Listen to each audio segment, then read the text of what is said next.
certamente a energia que a gente sente ao entrar aqui na casa é indescritível. Todo e qualquer lugar que se faz o bem, certamente emana uma boa energia. Numa casa espírita também, obviamente, não pode ser diferente, porque além de ser praticado o bem, além de se pensar sempre também no próximo, todo mundo está nessa mesma sintonia. Isso gera uma vibração muito gostosa. Por isso que quando a gente entra aqui, o nosso sentimento é de agradecimento, de satisfação por estar aqui, um sentimento muito bom. Chegará o dia em que, onde nós nos encontrarmos, vai ser esse o sentimento. Está perto, não está longe, não. Não está longe. Bom, opa, caiu aqui. Muito grande também o prazer saber que nós temos uma nova casa, segunda semana, né, de trabalhos aqui. Isso é lindo, é maravilhoso, certamente um ponto de luz que surge. E toda vez que surge um ponto de luz na terra, dizem que o céu fica em festa. Então, certamente, o céu está em festa. Uma casa de Francisco de Assis, que sempre pregou a humildade, um exemplo de espírito, um exemplo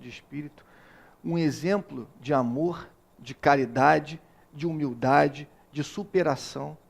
Um exemplo de como o ser humano pode, talvez, ficar confuso num certo momento da vida. Quem conhece a história de Assis, sabe, de São Francisco de Assis, sabe, que durante a juventude ele, muitas vezes se entregou à boemia e tudo mais, mas no momento em que ele foi chamado, ele estava presente. Esse é o servo fiel.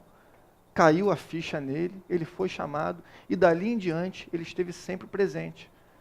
É um exemplo para nós que cultivamos tanto a culpa, né? Imagina se São Francisco de Assis fosse sentir culpa pelo que ele tivesse praticado ali, enfim, natural, normal, desse mundo que a gente vive. Quando ele despertou, ele não voltou mais. Interessantíssimo, né? Bom, e o tema de hoje é caridade. Mais especificamente, fora da caridade não há salvação.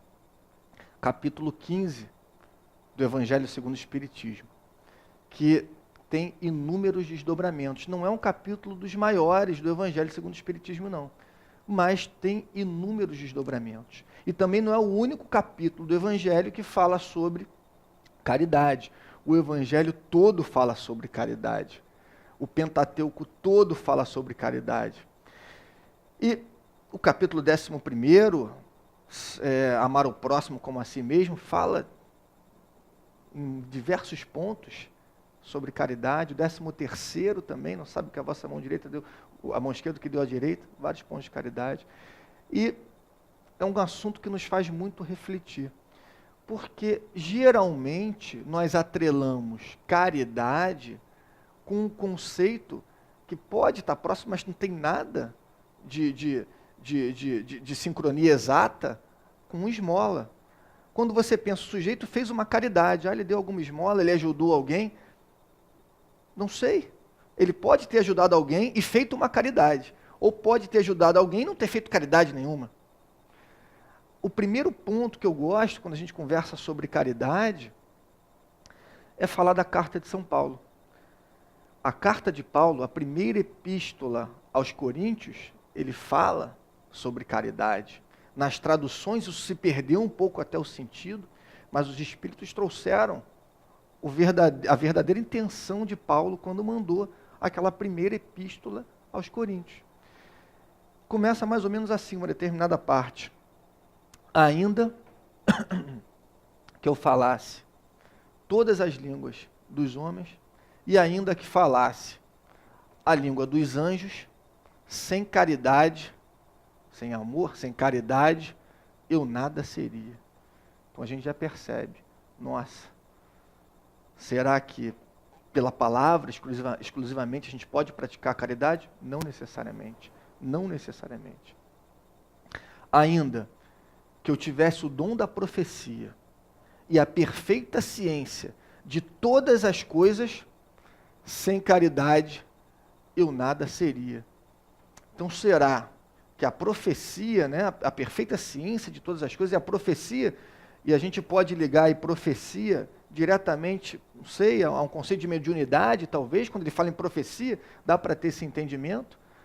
Ainda a mediunidade, será que seria um ato de caridade, a prática da mediunidade?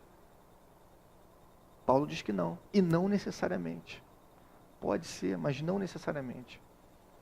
Ainda que eu tivesse a fé necessária para transportar montanhas, sem caridade eu nada seria. Então, a fé não necessariamente vai ligar o homem à caridade. Porque geralmente nós pensamos, essa pessoa é uma pessoa de fé. Fé é tão popularmente usado para tudo, né? Fé em Deus, hoje o pessoal usa em tudo. Rapaziada vai fazer alguma coisa, aí fé em Deus, aí pega o carro, bota aí 200 km por hora. Fé em Deus. Até o pessoal mais equivocado, né, que, sei lá, descamba para o crime, a fé em Deus, aí vai lá fazer um banco lá, sei lá. Acontece que fé não necessariamente vai estar atrelada à caridade. Paulo disse isso, não sou eu que estou dizendo. Uma fonte segura. É sempre interessante a gente buscar nas fontes seguras. Na obra básica de Kardec, isso não pode se perder nunca. Antes de nós progredirmos com leituras mais complexas, nunca esquecermos das obras básicas, dos apóstolos, das obras do Pentateuco kardeciano depois. Bom, então fé não necessariamente tem a ver com caridade. Outro dia eu estava na fila para fazer um joguinho lá da Mega Sena. Eu fiz um jogo lá da Mega Sena. Aí a pessoa da minha frente falou, eu tenho fé que eu vou ganhar isso daqui, eu tenho tanta fé que eu vou ganhar. Quase que eu saí da fila. Porque se ela ganhasse, provavelmente o meu número não ia ser igual ao dela, ela estava com tanta fé. Fé e caridade, até essa palavra fé, enfim, é usada de uma forma bem vulgarizada hoje em dia. E ele continua, ainda que eu doasse todos os meus bens aos pobres e ainda entregasse o meu corpo para ser queimado, sem caridade eu nada seria. Isso já desmistifica totalmente aquele conceito que nós temos aí de sinônimo de caridade como doação. Ele falou ainda que ele doasse tudo e até entregasse o próprio corpo para ser queimado, sem caridade ele nada seria. Então a doação pura e simples também não necessariamente vai ser um ato de caridade. Certamente pode ser, mas não necessariamente. A caridade é muito mais profunda. A caridade está muito mais ligada ao espírito, à alma, que é o espírito encarnado, muito mais ligada do que um mero gesto de doar alguma coisa. Porque se doa tudo hoje em dia com várias intenções. Tem gente até que doa naquela intenção, não, eu vou doar hoje porque aquele negócio, a lei da ação e reação, né? Eu vou doar, falam que volta o cêntuplo, então daqui a pouco vai vir um montão. Bom, não necessariamente, né? Não necessariamente, o verdadeiro sentido se perdeu um pouco. E quando se fala em caridade, é sempre muito interessante trazer aquela passagem do óbolo da viúva.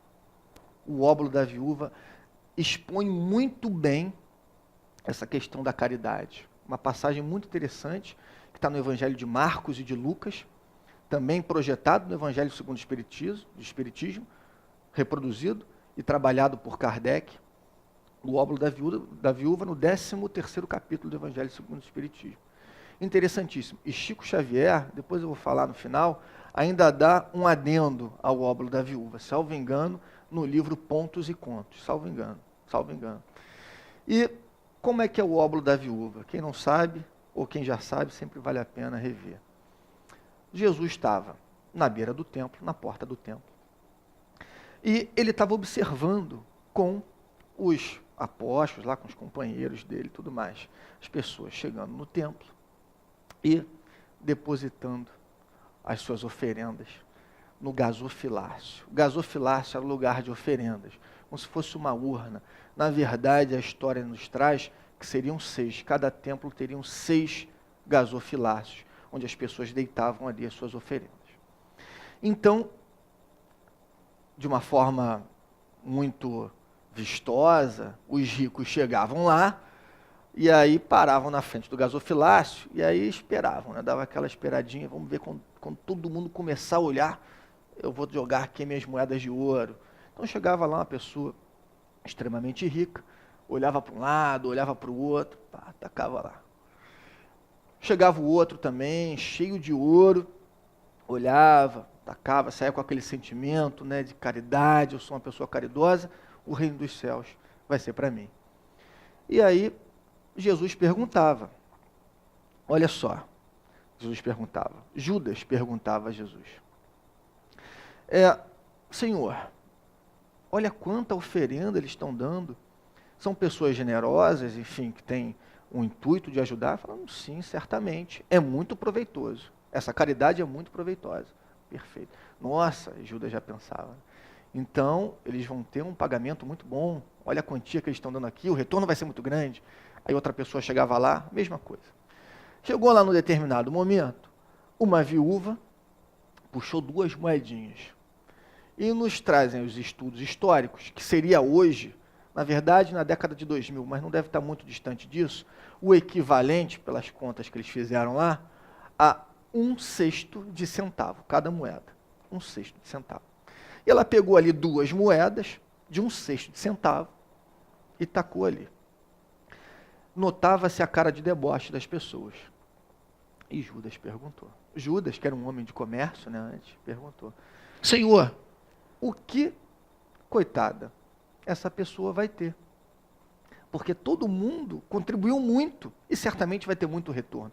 Naquele pensamento materialista, né, de quanto mais eu invisto, mais o retorno vai me ser útil, eu vou ter um bom retorno. Bom, Jesus falou, muita gente aqui já sabe, ela foi a que mais doou. Porque enquanto os outros doaram muito, mas do que lhe sobrava, ela doou tudo que ela tinha. Ela doou o que lhe faltava. E isso, aos olhos de Deus, é muito mais proveitoso do que quem dá no seu excesso. Apesar do que, certamente, todo e qualquer ato de caridade é muito válido. Ainda a pessoa que dá o que tem em excesso, extremamente válido quando ela dá de coração, desinteressadamente. Desinteressadamente é a palavra-chave para isso. Quando ela dá pelo prazer, quando ela doa pelo prazer de ver o próximo como uma extensão de si mesmo. O próximo visto como uma extensão de si mesmo, acaba com todo e qualquer problema que a humanidade possa ter. Pelo menos com 50% deles, que já é bastante coisa. Bom, parava aí no Evangelho. Os Espíritos trouxeram, o irmão X nos trouxe, Humberto de Campos, através de Chico Xavier, a continuação disso, que não está no Evangelho. Eles continuaram lá e viram o pessoal indo embora. Só que lá na igreja, no templo, eles também deixavam, além das oferendas, provas, testemunhos, né, da melhora física, enfim, que eventualmente eles conseguiram, a graça que eles alcançaram lá. Então eles deixavam gases sujos, eles deixavam curativos, e ficava um ambiente realmente muito infecto ali, imagina naquela época, né, com moscas e tudo mais. E eles continuaram observando, Jesus falou, ainda não é hora de ir embora, a lição não terminou. Jesus nunca perdia uma oportunidade de passar uma lição, nunca. Na sua perfeição, ele sabia exatamente que cada momento ia servir para aquela pessoa que estivesse ali com ele para aprender alguma coisa. Nós desperdiçamos o tempo, Jesus não desperdiçava. Então, eles observaram uma senhora que passou por ali varrendo e cantando. E cantando. Cantava e varria e tinha um prazer muito grande em ajudar daquela forma. Jesus chamou Judas e falou, olha, se você estava espantado com a doação daquela mulher, da viúva, que com 2 moedinhas doou mais do que todo mundo, eu vou te falar uma coisa. Ela doou mais até do que a viúva, porque ela não tinha uma moeda para dar. E aí ela se doou. E está aí a verdadeira caridade. Ainda que você não tenha nada, ainda que nós não tenhamos nada, nós sempre temos como nos doar. Que seja por pensamento, por atitudes, nós temos sempre como contribuir de alguma forma. E não raro, quem menos tem é que mais contribui. Nós falávamos agora há pouco de um vídeo que está aí no Facebook, de uma pessoa que pedia comida, enfim, algo parece que proposital, né, propositalmente feito. Pedia comida para um, para o outro, ninguém dava comida e tal. Aí deram um saco de esfirras para um morador de rua e pediram para ele, você não pode me dar uma esfirra? E ele foi lá e deu. Geralmente quem menos tem sabe o que é a necessidade e mais contribui. Os moradores de rua, no trabalho que nós tivemos há muito tempo, eu acho que foi um dos trabalhos que eu mais aprendi. Trabalhamos muito na rua e víamos a caridade de quem não tinha nada. É impressionante, quem não tinha nada. Chegamos ao ponto de ver uma época, tinha um morador de rua chamado Joãozinho. Nós acordamos ele para cobri-lo. E aí a gente, toma aqui, Joãozinho, acorda aqui, toma aqui um cobertor, tá frio, estava muito frio realmente, a gente de casaco estava sentindo frio, imagina ele encolhido para dentro da camisa, com as pernas para dentro da camisa, uma camisa grande, e às vezes a gente acorda meio bobo de sono, sem saber o que está acontecendo. A primeira coisa que ele perguntou, sem entender o que estava acontecendo, foi, mas cobertor, e você vai ficar sem? Primeira coisa, ele acordou e falou isso. Você vê quanta coisa a gente não aprende, achando que está fazendo a caridade, mas na verdade está mais recebendo do que doando. Que isso eu nunca mais vou me esquecer. Até o último dia da minha vida eu vou lembrar disso. E muitas vezes na prepotência a gente acha, poxa, estou aí para fazer uma caridade, vou ajudar no trabalho.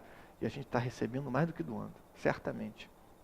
Bom, e essa passagem do óbolo da viúva, ela também nos mostra uma diferença que há entre caridade material e caridade moral. Caridade material é indispensável porque nós vivemos no mundo da matéria. Então as pessoas precisam da matéria.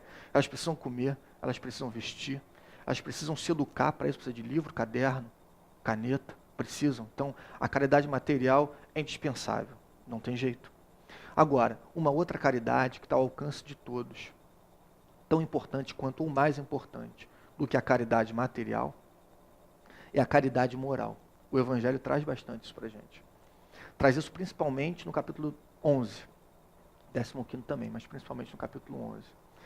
E os espíritos, Kardec, os espíritos nos trazem a seguinte questão, olha, a caridade moral pode ser feita, e é uma divisão didática, é claro que a caridade ela é infinita, as formas de se praticar a caridade moral, pelo menos de 3 formas, a gente pode praticar. Primeira forma, por palavras. Se você não tiver nada, é difícil, hoje em dia, você ver uma pessoa que não tenha nada, porque o mundo moderno, algumas facilidades surgiram, e é difícil você ver uma pessoa numa grande cidade falar, o sujeito morreu de fome. É difícil, pode até acontecer, e fatalmente acontece, mas é difícil. Mas enfim, ainda que não tenha nada, ou que não sobre nada para doar, uma palavra certamente pode ser bem empregada. E certamente essa palavra, em muitas situações, vai ajudar mais do que qualquer, 10 milhões que a pessoa receba. Uma palavra pode salvar uma vida. Tem uma história, e é uma história real, que era mais ou menos o seguinte, mostra muito isso, a caridade por palavras. Tinha lá um determinado menino que sofria bullying no colégio. Todo mundo zoava com o garoto. E hoje em dia se sabe muito bem o que é o bullying, as consequências do bullying, mas antigamente não. Antigamente, impressionantemente, era natural isso. Era natural, que hoje em dia não é, né? Então não se combatia muito, não se entendia muito sobre bullying. E o garoto, ele era tão massacrado por esse bullying, que chegou um dia, ele falou, olha, eu quero chegar no meu limite, eu não aguento mais.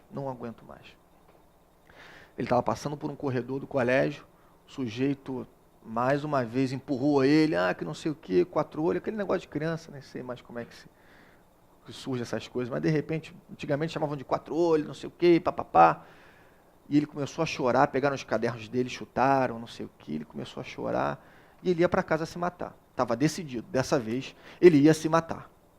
No meio do caminho, antes de sair do colégio, ele encontrou um outro garoto da idade dele. Falou, vem cá, que história é essa do pessoal ficar aí zoando você, enfim, te massacrando dessa forma? Você não deixa isso acontecer, não. Qualquer coisa, eu acho isso um absurdo, eu sempre achei, era um cara ligado, parece que às artes marciais, e tem todo um conceito, uma filosofia muito interessante, né? Não é briga, é um esporte, e uma filosofia por trás desse esporte, não me lembro qual era a arte marcial, mas parece que era ligado às artes marciais. Falou, olha, você fala para antes de qualquer coisa, virem falar comigo. Quando forem te chamar de quatro olhos, você vem e fala comigo, manda me chamarem de quatro olhos. Aí aquele terror lá, não sei muito bem, eu sei que a palavra dele deu uma força tão grande para o garoto, e ele ainda foi além. Falou, quando você precisar conversar, quando você precisar fazer qualquer coisa, me procura. Está aqui o telefone da minha casa, você sabe que não sei o quê. Enfim, estreitou os laços com o garoto, de repente. Certamente inspirado, né? Porque o garoto estava decidido a se matar. Ele foi para casa e nunca mais se esqueceu desse dia. Nunca mais se esqueceu. Sei lá, 30 anos depois, um determinado sujeito foi procurar um médico, porque ele estava passando mal, e chegou-se à conclusão que ele precisaria passar por um tratamento de saúde caríssimo, e só o acompanhamento médico já era caríssimo. E aí esse sujeito chegou e falou, olha, cheguei aqui no meu limite. Eu não tenho como levar esse tratamento, eu vou ter que me entregar às condições aí de tratamento da saúde pública, que não é tratamento público de saúde, que não são as melhores, se conhece muito bem, hoje em dia já não são, imagina antigamente, e eu cheguei no meu limite. Ele falou, não chegou no seu limite não, porque não tem nenhum problema. Qualquer problema, você antes vem e pede para falar comigo. O que tem que resolver? É algum valor para pagar essa sua cirurgia ou para resolver esse problema? Pede para falar comigo. Ele não entendeu. Era aquele garoto que virou médico, que ele acabou salvando a vida. Olha como um ato de caridade despretensioso, e foi totalmente despretensioso, pode acabar voltando e dando uma grande lição para a gente. Caridade que não envolveu um centavo. E foi maior do que se ele tivesse chegado ali, olha, eu vou te dar aqui 10 milhões. Ele ia pegar os 10 milhões, muito obrigado, e ele ia sair e ia cortar a própria vida. Mas a palavra acabou salvando. Além da palavra, certamente o exemplo. Porque se uma palavra convence, o que o ditado fala? O exemplo arrasta. O exemplo é a maior forma de se praticar a caridade e de se passar o ensinamento, porque palavras o vento leva. Palavra, eu posso aqui falar uma coisa e ali fora fazer completamente diferente. Palavras o vento leva. Agora, quando você ensina pelo exemplo, isso fica. Você nunca mais esquece. A pessoa que se serviu, enfim, dessa sua atitude de caridade, certamente não vai esquecer. Eu me lembro muito bem na época das enchentes na Serra, que as pessoas começaram a se comover. Nossa, teve um problema, morreu muita gente, desencarnou muita gente. Então, vamos ajudar. E aí começou um pessoal subir com água, um outro pessoal subir com comida, vocês não lembram? Todo mundo se movimentou, salvo engano, em 2010, deve ter uns 4 anos isso, parece que foi ontem, mas deve ter uns 4 anos isso. E você vê que o exemplo das pessoas motivava as outras que ficavam ali de casa. Até a gente montou um grupo, um pessoal de amigos, bacana, subimos a serra, fomos lá um dia, voltamos, muito interessante. E você via a comoção das pessoas ali em união, né? Você vê que nós fomos motivados pelo exemplo, outras pessoas também foram motivadas pelo exemplo. Isso é muito interessante. E certamente a caridade, além de se fazer por palavras e por atos, por pensamentos. E talvez a forma mais interessante de se praticar a caridade, quando se acha que não tem nenhum ato de caridade para se fazer. A gente sempre pode achar isso, certamente sempre tem, mas a gente acha que não tem. Então, se hoje não tem nenhum ato de caridade que eu possa fazer, seja por exemplos ou por palavras, certamente por pensamento você tem. Quem aqui não sabe de alguma pessoa que esteja passando por alguma dificuldade? A gente não tem a ideia ainda, a doutrina espírita passa isso para a gente, os livros passam, mas muitas vezes é difícil de internalizar o poder curativo profiláxio da fé, da prece. Fé transformada em prece. Uma prece pode mover montanhas. Uma prece bem direcionada, o pensamento bem direcionado, certamente é um ato de caridade. Um ato de caridade que poucas pessoas têm noção disso, tem aquele estalo, é verdade, eu posso praticar caridade ainda que por pensamentos. Ou seja, ainda que eu queira ficar calado, não queira dar exemplo nenhum, por pensamentos eu consigo praticar a caridade. O pensamento é energia, o cérebro, já diz irmão José, em muitos livros dele, é um dínamo gerador de energias. Então, se o nosso cérebro gera energia, depende do espírito que habita aquele corpo, saber que tipo de energia ele vai gerar. E certamente a energia produzida pelo pensamento altera, modifica a matéria. E isso já foi cientificamente comprovado. Eu sempre falo de um documentário que tem hoje em dia já no YouTube, em outras vias aí da internet, que se chama O Poder das Águas. O Poder das Águas. O autor desse documentário, esse cientista, se chama Masaru Emoto. O que Masaru Emoto trouxe? Ele quis exemplificar e comprovar cientificamente, de uma forma empírica, o poder do pensamento. Então é às vezes até engraçado, ele, japonês, né, junta lá o pessoal e com 2 tigelinhas de água e arroz também, que ele coloca ali, arroz cozido, né, que está inchado de água. E aí as criancinhas num determinado pote, um grupo de criancinhas, começam a falar os japonesinhos lá, ah, seu arrozinho, que lindo, que água maravilhosa, que não sei o quê, eu amo muito você, a aguinha linda, não sei o que lá. Aí o outro grupo de crianças é orientado a xingar a água. Sua água danada, você não vale de nada, que você não presta, que não sei o quê, papapá, papapá, papapá. E vão fazendo isso lá por alguns dias. Depois de um certo tempo, o grupo de comida, aquele arroz, daquela água lá, que consegue observar como ficou aquele arroz e como se transformou aquela água, porque o arroz ficou visivelmente preto, o pote de arroz, daquele grupo que xingou lá o arroz e a água. Ficou visivelmente preto. A água, aparentemente, estava ali, transparente. Ele congelou a água, partiu em filamentos, sei lá, muito pequenos, colocou num microscópio e observou as moléculas daquela água congelada. Totalmente disformes, horrorosas. A água que tinha sido xingada. E já a água que tinha sido elogiada, que água linda, meu amor de água, não sei o quê, tinha uma forma linda, parecia aquele floco de neve de desenho de época de Natal, que cai ali. Lindo, brilhante, totalmente uniforme. E ele falou, olha, eu vou além disso. Numa outra experiência, ele quis comprovar só a força do pensamento. Então, no metrô de Tóquio, que me parece que é o mais movimentado do mundo, ele colocou do lado direito potes de água com palavras amor, paz, caridade, e pessoas que remetiam a bons pensamentos. Jesus Cristo, Mahatma Gandhi, Madre Teresa de Calcutá, São Francisco de Assis. E do lado esquerdo, palavras não tão bacanas. Ódio, terror, medo. Tinha lá, parece um pote também, colocaram Hitler. E aí as pessoas passavam o dia inteiro por ali, olhavam, e certamente, quando você lê uma palavra dessas, você projeta um sentimento. Projetava o sentimento, projetava o sentimento. Final do dia ele pegou, fez a mesma coisa, congelou, partiu em filamentos, colocou no microscópio, sem ninguém falar nada, só pelo pensamento, pelo sentimento. O grupo lá, que tinha as palavras bonitas, a mesma coisa.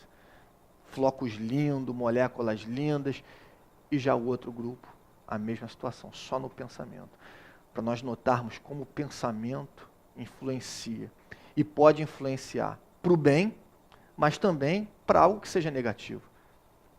Agora, o emissor do pensamento é que vai ser, na verdade, o direcionador dessa energia, que pode ser prestada à caridade, sem sombra de dúvidas. Bom, de qualquer forma, a gente pensa em caridade, e pensa sempre em ajudar o próximo, e vem na nossa mente sempre um próximo, que é o coitadinho que está lá, não sei aonde, passando fome de repente, na África, que realmente, enfim, está passando necessidade, precisa de ajuda, certamente. Mas pensamos também o pessoal que mora na rua, pensamos em pessoas que moram nas comunidades, isso daí é indispensável, é muito importante que se pense nessas pessoas, é fundamental a caridade. Mas muitas vezes nós não pensamos no próximo mais próximo, que muitas vezes precisa de mais caridade do que o próximo, que é mais distante, que precisa necessariamente também de caridade. Então, nós temos uma oportunidade muito grande de praticar a caridade no âmbito familiar, sem sombra de dúvidas. Me parece que a maior oportunidade que nós temos de praticar a caridade seria no âmbito familiar. porque é o próximo mais próximo. Quem é o teu próximo? Primeiro o próximo mais próximo. Eu não tenho como querer mudar uma região se eu não consigo me afinizar e, enfim, praticar boas obras na minha própria casa. É aquela velha história já batida, né? Para você mudar o mundo, tudo começa em você mesmo, para depois você querer ajudar o teu próximo mais próximo e por aí se projetando. E certamente, todo mundo sabe que o lar é o grande reduto onde o espírito encontra a oportunidade para se encontrar com espíritos afins naquela reencarnação, que vão apoiar, que vão motivar, certamente, sem sombra de dúvidas, nós temos espíritos afins na nossa família, como também pode ser uma forma de remissão de dívidas passadas. Muitas vezes, o sujeito cometeu um crime no passado, atentou contra a vida do cara. Aí cria aquela animosidade toda, aquilo tudo que nós já sabemos. O pessoal que já trabalhou na mesa mediúnica sabe que sempre tem uma história dessas. Um cara, não, mas ele tirou minha vida, que não sei o quê, que eu não vou perdoar nunca. E entra naquela trama de obsessão e ambos ali, caminhando numa espiral negativa, enfim. Um porque se sente culpado e o outro porque tem aquela raiva toda. E todo mundo sabe que a raiva prejudica primeiro a pessoa que está emitindo para depois prejudicar o outro. Lembrando do poder do pensamento, o nosso corpo, a maior parte é feita de água. Se a molécula que está distante é transformada pelo poder do pensamento, imagina o nosso corpo. Outro dia eu vi uma palestra muito interessante, uma médica falava, não existe órgão doente. O que existe é o espírito adoecido, que acaba, enfim, modificando ali a sua conjuntura carnal para poder se adequar àquela energia que ele emana, né? Mas, enfim, no reduto do lar é a maior oportunidade que nós temos para praticar a caridade. Certamente, Joana de Ângeles nos traz, eu sempre gosto de trazer uma literatura, nesse livro Constelação Familiar, é muito interessante, eu gosto muito desse livro. Ele explica da relação de pais e filhos, avós e avós, tios e tias, enfim, até de vizinhos, ele fala aqui de vizinhos, e vizinhos a gente sempre tem, sei lá, probleminha aqui, outro ali com o vizinho. Mas Joana de Ângeles fala, não se vive no lar ideal. Não se vive no lar ideal. Dificilmente uma pessoa vive no lar ideal. Aquele lar de pessoas maravilhosas, onde só tem espírito evoluído. Dificilmente. O lar que nós vivemos, que nós habitamos, é o lar necessário que nos cabe como uma luva, sempre. Sempre nos cabe como uma luva. Por mais que nós não tenhamos essa percepção. Porque, muitas vezes, a pessoa se acha, pô, eu sou tão bom, estou aqui no meio desse pessoal, eu devo ter sido adotado, alguma coisa eu fiz, teve um engano lá no planejamento reencarnatório, se enganaram, me tacaram aqui. Não tenho nada a ver com esse pessoal, tacaram aqui. Certamente que não. Nada acontece por acaso. Nada acontece por acaso. Uma folha não cai de uma árvore, um fio de cabelo não cai de uma cabeça. Por acaso, imagina uma pessoa nascer numa família, por acaso. Então, certamente, se ela encontra dificuldades, é porque as dificuldades são necessárias para o aperfeiçoamento moral daquela pessoa. Se não fossem aquelas dificuldades, certamente ela não alcançaria o progresso ao qual ela se propôs no planejamento reencarnatório. Porque antes de reencarnarmos, tem todo um planejamento, o mentor senta com a gente, aí fala, olha, você precisa trabalhar isso, você fez maldade com aquele cara lá, por que você foi fazer um negócio desse? Agora vamos resolver isso? Vamos resolver. Ele vai vir como teu filho. Vai vir como teu filho, perfeito. Você está ótimo, está maravilhoso, preciso tirar isso de mim. Eu quero logo resolver essa situação com meu filho. Ele aceitou? Aceitou mais ou menos, mas ele vai, fica tranquilo. Aí faz aquele grupamento todo, um trabalho absurdo. Chega aqui, o cara se esquece disso, porque precisa esquecer mesmo, é necessário o véu do esquecimento. E joga tudo para o alto. Não quero saber dessa família, eu vou abandonar isso tudo, só tem gente problemática. Eu quero relegar essa pessoa para lá, eu vou sumir, eu vou abandonar. Está perdendo uma ótima chance de progredir. Uma ótima chance. Porque muitas vezes nas preces nós pedimos paciência. Nós pedimos, por favor, meu mentor, eu preciso de paciência. Mas não tem varinha de condão na cabeça que dê paciência para ninguém. Você só vai ter a paciência exercitando a paciência. E só se exercita a paciência na prática. No mundo perfeito, no mundo ideal, numa família de pessoas evoluídas, certamente o sujeito ia ter ali alguma dificuldade em exercitar a paciência. Ele ia exercitar a paciência dos outros, mas a dele não necessariamente. Então, na família, certamente, nós temos oportunidade. O filho problemático, muitas vezes, precisa de mais ajuda do que o outro filho que não é problemático. A gente pensa sempre nos filhos, né? Poxa, eu vim com um filho assim que eu preciso tomar conta. Mas o contrário também existe muito. Muitos filhos nascem em famílias com pais problemáticos para readequar toda aquela história que ele teve com aqueles espíritos, para poder se engrandecer com dificuldades, porque de moleza ninguém evolui, não tem milagre. Não tem milagre. É claro que, na medida em que nós vamos adquirindo conhecimento, entendendo como as coisas funcionam, menos problemas nós vamos precisar e menos desgaste ter para poder progredir. Sim. Mas enquanto isso não acontece, é inevitável. Lembrando que nós estamos no mundo de provas e expiações. Passando para a regeneração, muitos já falam que a gente já inaugurou a era de regeneração, mas enfim, estamos lá, estamos cá, um pé aqui, outro ali. Então, certamente vão ser necessários os problemas e precisam ser superados sem reclamação. Está aí uma ótima forma de você se autoajudar, uma caridade com si próprio. Interessante. Bom, e sobre isso tem uma história. Sobre essa questão da caridade na família. Uma mãe estava para desencarnar. E ela já estava no processo de desenlace. Chico Xavier também contou essa história, salvo engano, no livro Contos e Pontos. E no desenlace ela pediu muito por um filho. Ela deixou 2 filhos. Um filho que era um exemplo. E um outro que, segundo ela, era uma catástrofe. Era um garoto rebelde que nasceu também errado ali. Não era filho daquela família. Nasceu errado, por engano. Então ela estava desencarnando, ela pedia para os mentores que estavam ajudando ela no desenlace. Por favor, rogue a Deus, aos espíritos superiores, a Jesus, que cuide muito bem do meu filho, fulano de tal, José. Porque o José, ele sempre foi um menino bom. O José sempre foi um menino que ajudava as crianças no colégio, ajudava a mãe, trabalhador. Por favor, ajude o José. Aí o espírito perguntava, não tem problema, mas o José, ele realmente te ajudava muito? Não me ajudava só, ele ajudava todo mundo. Frequentava a igreja, ele ajudava as pessoas necessitadas, ele é um excelente menino. Mas e o outro? O outro só me deu desgosto. O outro, coitado, eu explico, ele não quer entender. Eu tento levar ele para o bom caminho, ele não quer saber.